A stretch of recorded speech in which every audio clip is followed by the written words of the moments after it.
जब मैं सुबह उठता तो मेरी पत्नी अपने कपड़े चेंज कर रही होती थी। मैंने पत्नी से पूछा कि कपड़े क्यों चेंज करती हो? तो कहती आपको गलतफहमी हुई है।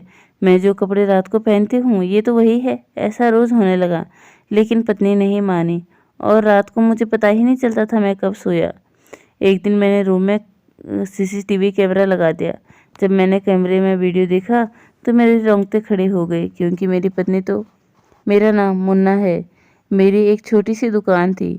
मैं लोगों की टीवी वगैरह ठीक किया करता था। मेरी उम्र 28 साल हो गई थी।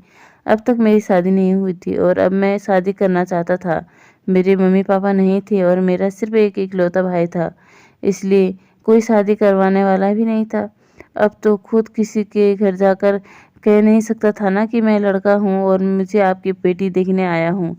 मेरे एक बड़े अच्छे मामा थे जो माँ की जगह थे। कहते हैं ना, 2 बार माँ माँ बोलो तो मामा बनता है। बस यही बात है कि वो बहुत अच्छे थे। उन्होंने मेरे लिए एक लड़की की तलाश कर रखी थी और जब मुझे उन्होंने उसके बारे में बता रहे थे तो बहुत ज़्यादा तारीफ़ कर रहे थे कि खूबसूरत है, पढ़ी लिखी है, इकलौती बेटी है, उम्र भी है उसकी तुम्हारी जितनी है। मैंने कहा अगर इतनी उम्र अच्छी है तो फिर 28 साल तक शादी क्यों नहीं हुई अभी तक उसकी? तो मामा ने कहा कि दरअसल उसे खुद कोई पसंद नहीं आता और उसके माँ-बाप ने कहा कि जब तक इसे कोई पसंद नहीं आता हम शादी नहीं करेंगे। तुम्हारी तस्वीर देखकर उन्होंने तुम्हें पसंद कर लिया है। अच्छे लोग हैं, उनके भी ज़्यादा रिश्तेदार नहीं है। विवाह की रस्म हो जाएगी, दहेज नहीं होने वाला कोई नहीं है। हमारी तरफ से तो कोई माँग नहीं है, तो जल्दी-जल्दी शादी हो जाएगी। तुम्हारी पत्नी तुम्हारे पास आ जाएगी, ना कोई मंगनी की टेंशन, ना कोई विदाई का मामला, बस शादी करके साथ ले जाना है। उसका मामला तो मुझे सेट कर रहा था।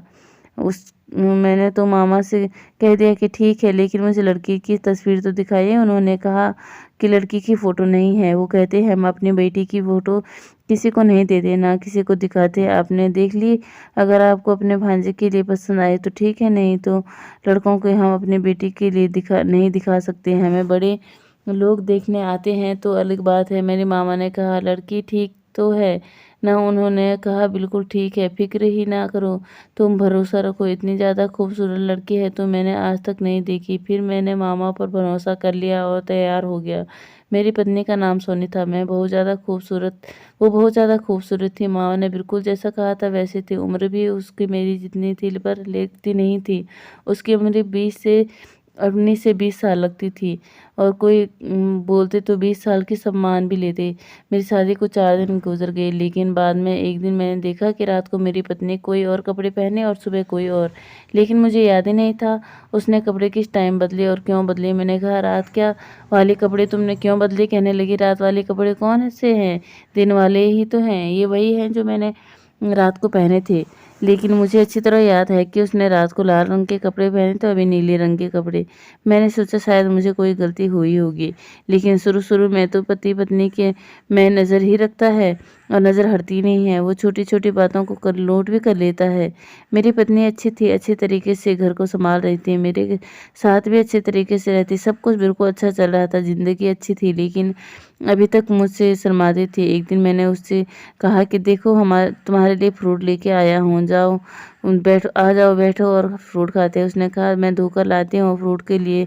मेरे पास बैठ गई और मैंने अच्छे से फ़िल्म लगा दी। वो फल को छीलकर मेरी तरफ रख रही थी और मैं फ़िल्म देखने में लगा था। एक हाथ में मेरे फल उठा कर खा रहा था, लेकिन बाद में मेरे को नज़र पड़ी तो मुझे ऐसा एहसास हुआ कि वो तो छिलके मेरी तरफ और फल डस्टबिन में डाल रही हैं। मैंने उससे कहा तुम ये क्या कर रही हो? तो कहने लगी कि अरे मेरा तो ध्यान ही भटक गया, मैं हैरान रह गया, पता ही नहीं चला कि कब ये कर रही हूँ। आपको छिलके और कूड़े में फ्रूट डाल रही हूँ। और वो हंसने लगी और मैं भी हंसने लगा, क्योंकि कभी-कभी ऐसा हो जाता है, इंसान का दिमाग भटक जाता है। लेकिन उसके बाद उसने मुझसे कहा सॉरी, माफ़ कर दीजिए। मैंने कहा कोई बात नहीं, हो जाता है कभी-कभी। तो हम लोग रात को बैठकर फ़िल्म देखते थे।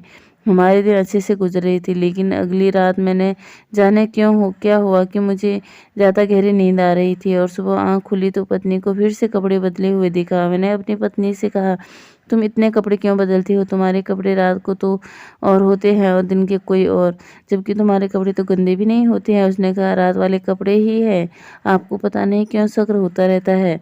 मैंने रात को यही कपड़े पहने थे, लेकिन मुझे उस अच्छी तरह याद था कि उसने रात को कोई और सुबह कोई और, लेकिन उसके कपड़े पे कब बदल दे क्या पता, मुझे याद ही नहीं था। मुझे यह भी पता नहीं था कि किस टाइम उससे क्या बात की है, मुझे तो याद ही नहीं रहता। मेरे कमरे में किस वक्त आया, कब लेट बेड में लेट गया और दिन इसी तरह गुजरने। मेरी पत्नी मेरे सामने खाना रख देती और मैं उसके हाथ पर गौर से देखा, पर उसका बहुत बड़ा जख्म हुआ था। मैंने कहा, ये क्या हुआ है? तुमने मुझे क्यों नहीं बताया? इतने बड़ा चोट लगा है। चोट को देख कर लगता था कि एक दिन का पुराना। उसके हाथ पे छुरी लगी हुई थी। मैंने उससे जल्दी से दवाई लगाकर पट्टी बांध दी। अगर 2 दिन का पुराना घाव इतना गहरा था तो एक दिन लगा रखा था। एक उसने मुझे क्यों नहीं बताया? उसे दर्द नहीं हुआ होगा और कि उसको चोट लगी है। मैं उसे डॉक्टर के पास ले जाना चाहता था। हैरान इस बात पे था कि जब इंसान सब्जी काटता है तो उसकी उंगली पर लगती है, ना कि हाथ पर कैसे लग गई। ये तो इतने बाजू के ऊपर लगा हुआ था, वो भी इतनी बड़ी गहरी। मैंने उसकी पट्टी कर ली, उसे डॉक्टर के पास। डॉक्टर ने कहा, ऐसे जख्म जल्दी नहीं भरते हैं, एंटीबायोटिक खाना पड़ेगा, 1 हफ्ते के लिए पट्टी करनी पड़ेगी। वापसी पर मैंने पत्नी को समझाया कि क्या मुझे गैर समझती हो, मुझे बता नहीं सकती हो? तो कहने लगी, मुझे लगा आप गुस्सा करेंगे। मैंने कहा, क्या मैं पागल हूँ जो तुम्हें चोट लगने पर भी गुस्सा करूँगी? उसने कहा, नहीं नहीं, वो मेरे घर वाले करते थे ना। वो एकदम से रुक गई। तो मैंने उससे कहा, वो कहने लगी कि मेरे घर वाले कहते थे, तुम्हारा ध्यान कहाँ रहता है, तुम कहाँ खोई रहती है, तुम्हारे हाथों में छेद तो नहीं है? मुझे इस बात पर हंसी आ गई। मैंने कहा, माँ बाप होते ही ऐसे हैं, बच्चों को डांट देते हैं लेकिन असल में बहुत मोहब्बत करते हैं। लेकिन अगर तुम्हें कोई तकलीफ है तो मुझे बताना। मेरी पत्नी ने ऐसी कोई हरकत नहीं थी जिसकी वजह से मुझे गुस्सा आता या मैं बिना वजह उससे कोई बात सुनाता। सारी ज़िंदगी में तो अकेला ही रहा। अब मुझे एक रिश्ता मिला है, एक अच्छा ऐसा इंसान जो मेरे घर में रहती है, मेरे काम भी करती है, और उसके साथ क्यों ऐसे बुरे बर्ताव करता। लेकिन रात होते ही मुझे इतनी गहरी नींद आने लगी कि पता ही नहीं चलता था कि मैं कब सोया हूँ। इंसान इस लम्हे का इतना अच्छा गुजार लेता है। जब मेरी पत्नी देखा तो इतनी प्यारी है कि मेरी पत्नी, लेकिन रात होते ही मुझे कब घोड़े गधे बेचकर सोने वाली नींद आ गई। सुबह मेरी आँख खुली तो मुझे याद ही नहीं रहा रात को क्या हुआ था। खाना खाने तक की बात तो मुझे याद होती थी, उसके बाद सारी बातें भूल जाया। अचानक से ज़्यादा नींद आ रही थी। मैंने कहा, अब तो डॉक्टर के पास जाना ही चाहिए, लेकिन मेरा दुकान का काम ही ऐसा था, मैं दुकान छोड़कर भी नहीं जा सकता था। बुधवार के दिन जाऊंगा, पत्नी को भी साथ ले जाऊंगा, डॉक्टर से भी मिल लेके और थोड़ा घूम लेंगे भी, कर घूम फिर भी लेंगे। पत्नी सब बात बताकर हम दोनों बाजार चले गए, लेकिन उसने मुझे कह कर उलझाया। कभी कपड़े की दुकान पर चलते, फिर कभी फिल्म देखते, फिर कहते कि मुझे कुछ खाना है। डॉक्टर के का टाइम का तो समय ही गुजर गया और पता ही नहीं चला इस हफ्ते का।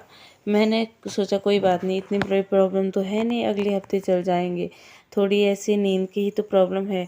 पत्नी की तबीयत भी कुछ खास की चिंता नहीं, उससे भी मेरी तबीयत की कुछ खास चिंता नहीं थी, और उसे अपने साथ ही अपने आप में ही मग्न रहती थी और इतने ज़्यादा पैसे भी खर्च किया करती थी। मैंने कहा, इंसान कमाता ही किस लिए है? पत्नी और बच्चों के लिए। अगर मैं पैसे खर्च करूँगा तो मैं अपनी पत्नी को खुश रख पाऊँगा। बच्चा तो था नहीं और मेरी शादी को 2 महीने हो गए, पर अभी कोई खुशखबरी भी नहीं थी। पत्नी को कपड़े बदलने की बड़ी आदत थी, लेकिन एक बात हैरान करने वाली थी कि वो जब भी बाजार जाती तो ढेर सारे कपड़े तो वो एक बार ही पहन लेती थी, तो दोबारा नहीं पहनती थी। अपने घर से भी काफ़ी सारे कपड़े लेकर आई थी। मैं भी उसके लिए काफ़ी सारे कपड़े लेके आया था। मैंने उठा लिया, सोचा कि और कोई तो खर्चा है नहीं, पत्नी की चीज़ें हैं तो अच्छे तरीके से ले लूँ ताकि खुश हो जाए। और कपड़े कम थे। जब मैं उसे महीने का खर्चा लेके देती तो वो कहने लगी राशन में पैसे कम पड़ गए, आप दुकान में, मैंने पीछे दुकान में उधार की है, आप पैसे दे दे रहे। मैंने उससे कहा इस बार तो तुम्हें खूब सारे पैसे दिए हैं तो खर्च कैसे होगे। वो कहने लगी कि खर्च, वो मैं बाहर पीछे दुकान में एक सेल लगी थी तो मैं 4 सूट उठा कर ले आई। मैंने कहा कोई बात नहीं। तो वो एक दिन काली सूट में काफ़ी अच्छी दिख रही थी और प्यारी भी लग रही थी। कुछ दिनों बाद मुझे एक दोस्त का घर डिनर पर जाना था, उसने कहा था शाम को तैयार हो जाना। 2 घंटे पहले ही मेरी पत्नी ने मुझे फ़ोन किया, मैं क्या पहनूँ? मैंने कहा वो काला सूट है ना। उसमें तुम बहुत प्यारी लग रही थी। उसने कहा वो तो मेरे पास है ही नहीं, न जाने कहाँ चला गया। मैंने कहा कहाँ चला गया? यहाँ से कहाँ, मतलब घर में होगा? उसने कहा नहीं वो नहीं है, आप मेरे लिए सूट लाइए। मैंने उससे कहा कि टाइम नहीं है सूट लाने का, क्योंकि महीने के आखिरी चल रहा है, मुझे कोई अच्छा सूट 3-4 हज़ार वाला लेना पड़ता। मैंने कहा वही पड़ा होगा उसका सूट, उसको नहीं नज़र आ रहा है। मैं घर चला गया। मैंने कहा कि मैं खोजता हूँ, लेकिन जब मैंने उसकी अलमारी खोली तो मैं हैरान रह गया। उसके अंदर तो 2-3 ही कपड़ों के अलावा और कुछ नहीं था, जबकि इतने कपड़े वो खरीदती थी और मैं भी लाता था। उसके अलमारी में तो सुई रखने का जगह भी नहीं बचता था, लेकिन कुछ भी नहीं था। मैंने कहा ये क्या, तुम्हारे कपड़े कहाँ गए? वो कहने लगी सारे कपड़े गंदे हैं, मैंने धोए ही नहीं हैं। मैंने कहा अच्छा, अभी 1 घंटा है, काला सूट धो लो और ड्रायर मशीन में सुबह मैं इस्त्री कर लूँगा। उसने कहा नहीं, मेरे पास काला सूट वो अलमारी में नहीं है, वो आपको नहीं मिलेगा, वो है ही नहीं यहाँ पर। मैंने कहा क्यों, किसी को दे दिया क्या तुमने? उस कहने लगी कि गांव वाली मांग कर गई थी, कह रही थी कि बड़ा प्यारा है, उसने वापस नहीं किया। मैंने कहा उसे लेकर आओ और उससे कहो कि वो अपना अपना घर की चीज़ नहीं देनी चाहिए। मुझे अपनी पत्नी पर गुस्सा आ गया। मैंने कहा क्या अपने कपड़े धोकर नहीं रख सकती हो? क्यों अपनी चीज़ों को दूसरों को देती हो? और मुझे तुम्हारे लिए दोबारा सूट लेना पड़ेगा। मैं जल्दी बाज़ार जाकर उसके लिए अच्छा सा सूट लिया। मेरी जेब खाली हो गई। गुस्सा भी बहुत आ रहा था, लेकिन दावत पर जाना था इसलिए मूड ख़राब नहीं करना चाहता था। पत्नी को कहा कि तैयार हो जाओ और हम दावत पर चले गए। लेकिन दावत पर जाकर जो हुआ वो देखकर तो मैं हैरान ही रह गया। मेरी पत्नी बड़ी खूबसूरत लग रही थी। सब लोग उसके बारे में अच्छी तरह बात कर रहे थे। मैंने उससे अपने दोस्तों की बीवियों के पास छोड़ दिया और खुद दोस्तों के पास चला गया। वो औरतों से बात करने लगी। दूर से देखकर ही ऐसा लग रहा था कि अच्छी भली बातें हो रही है, हो सकता है हमारी ही बुराई हो रही है। फिर काफ़ी अच्छा माहौल था, पार्टी का खाना भी लगने वाला था। लेकिन थोड़ी देर के लिए बाद ही एक औरत के चिल्लाने की आवाज़ आई। जब वहाँ देखा तो होश उड़ गई। मेरी पत्नी ने मेरी दोस्त की पत्नी के सिर पर कांच की बोतल उठाकर मार दी। उससे बहुत ज़्यादा चोट लग गई थी, वो बहुत दर्द में थी। मेरा दोस्त अपनी पत्नी की तरफ बढ़ा। सब लोग मेरी पत्नी को हैरान से देखे। मेरी पत्नी भागकर जाकर गाड़ी में बैठ गई। मैंने अपने दोस्त की पत्नी की मदद करने की सोची, लेकिन मेरी दोस्त ने कहा कि दफ़ा हो जाओ यहाँ से, अपनी पत्नी को लेकर कभी मत लेकर आना। सब लोग मुझे अजीब नज़रों से देख रहे थे। मैं गाड़ी में आया। मैंने कहा तुमने क्यों किया? लेकिन मेरी पत्नी भी बेहोश हो पड़ी थी। मैं भी बहुत हैरान रह गया। उसे अस्पताल ले गया। डॉक्टर ने कहा अपनी पत्नी डर गई, इस वजह से बेहोश हो गया। हैरान रह गया। घर ले आया। उसने पूछा कि तुमने ऐसा क्यों किया? उसने कहा कि मेरी बेइज्जती कर रही थी। उस पर मुझे गुस्सा आ गया। मैंने कहा तुम्हें गुस्सा आता है तो तुम लोगों के साथ ऐसा करती हो? तुम्हें ऐसी हरकत नहीं करनी चाहिए थी। तुम्हें पता है इस वजह से मेरी कितनी बदनामी होगी, बेइज्जती होगी। मेरी पत्नी रो रो कर मुझसे माफ़ी मांगने लगी। फिर उसकी तबीयत अचानक ख़राब होने लगी। मैंने कहा ठीक है, मेरी पत्नी की हरकतें बिल्कुल भी ठीक नहीं थी। मुझे पता नहीं था कि वो इतना क्या सूट खरीदती है, लेकिन इतने सूट को घर में नहीं रखती। उसके शरीर पर हमेशा जख्मों के निशान रहने लगे थे और ये पागल वाली हरकतें एक नॉर्मल इंसान नहीं कर सकता। मैंने अपने कमरे में एक टीवी कैमरा लगा दिया। रात को सुकून से सो गया। सुकून समझो बेहोशी हो गया। मैं ये क्या मामला था, उस रिकॉर्डिंग की तो मैं हैरान रह गया। वो मेरे सोने की थोड़ी देर बाद ही खड़ी उठी और मुझे चेक करने लगी। वो ऐसे हिला रही थी जैसे मुझे जगा रही हो। फिर भी मैं जाग नहीं रहा था। इसका मतलब मैं बेहोश सोया हुआ था। मैं बेहोश था, वो मुझे बेहोश करती थी। शायद वही खाने में कुछ चीज़ मिला कर देती थी, क्योंकि उसके आने से पहले तो ऐसा कुछ भी नहीं था। इसके बाद उसने जो कपड़े पहने हुए थे वो बदल के जो कपड़े पहनने थे उसे कैंची से काटने लगी। उनको काट काट कर इतना बुरा हाल कर दिया कि दोबारा कोई सही करने कि उनको नहीं पहन सकता है। फिर उसने इनको एक थैली में डाल दिया। उसने अलमारी का एक हिस्सा खोला, उसके अंदर उसके थैले में रख लिया। वीडियो में नज़र आ रहा था कि अलमारी में हिस्से में जैसे हज़ारों के थैले पड़े हुए हो। इसको मैं सारे सूट इसी तरह फाड़ कर काट कर थैली में डाला, वहाँ फेंक दिया करती थी। मेरी पत्नी अजीब सी हरकतें करे, कभी इधर उधर जाती, कभी आईने में खुद को देखती, कभी हंसती तो कभी आकर सो जाती। ये नज़ारा देख तो मेरी रूह ही कांपने लगी। मैं बहुत ज़्यादा परेशान हो गया, लेकिन मैं समझ गया था कि मेरी पत्नी नॉर्मल नहीं है। तभी तो अभी तक उसकी शादी नहीं हुई। जो ज़ख्म मैंने उसके जिस्म में देखे थे वो अपने आप को खुद लगाती थी। वो अपने कपड़े को कैंची से काट लेती थी, फिर उसको थैले में डाल कर रख लेती। मुझे लगता कोई दिमागी बीमारी थी। मैं सीधा सुबह उसके घर वालों के पास गया, उनकी थोड़ी बहुत वीडियो दिखाई, सब कुछ बता दिया। उन्होंने कहा हमारी बेटी की दिमागी बीमारी है, तभी तो इसकी शादी नहीं करती। तो अकेले इंसान हो, तुम्हारे पास कोई नहीं था, इसलिए तुम्हारे रिश्ते के लिए हमने हाँ कह दी और इसको तुम्हारे साथ भेज दिया। नहीं तो सास नंद का मामला होता तो फिर पहले दिन ही पता चल जाता, लेकिन तुम अकेले रहते हो इसलिए शायद तुम्हें पता नहीं चला। मैं हैरान हो गया। मैंने कहा कि मेरी ज़िंदगी को बर्बाद कर दिया, अब मैं क्या करूँगा? उन्होंने कहा हमने उसको बहुत इलाज करवाया लेकिन वह और ठीक नहीं होती। डॉक्टर कहते हैं कि इसे पागल खाने में भिजवा दो। मैंने कहा आपको यही करना चाहिए था, मेरी ज़िंदगी तो बर्बाद ना होती। कैसी औरत जो मुझे बेहोश कर रही है, कत्लों जैसे जहर में देती है। मैं अपने पत्नी को उसके घर वालों के पास छोड़ा। मैंने कहा इसका इलाज करवाइए, अगर ये ठीक होगी तो दोबारा अपना लूँगा, नहीं तो मुझे छोड़ना पड़ेगा। वो लोग मजबूर थे, उन्होंने मुझे भी मजबूर बना डाला। इसके पास कोई चारा ही नहीं है, मेरे पास भी कोई चारा नहीं था। वो अपने घर में ही कहते कि हम इसका इलाज करवा रहे हैं, लेकिन पता नहीं असर हो रहा होगा या नहीं। मुझसे झूठ बोला गया, मेरी पत्नी की सच्चाई मुझे नहीं बताई गई। अगर वो मुझे बता देती तो आज मैं सब कुछ न होता।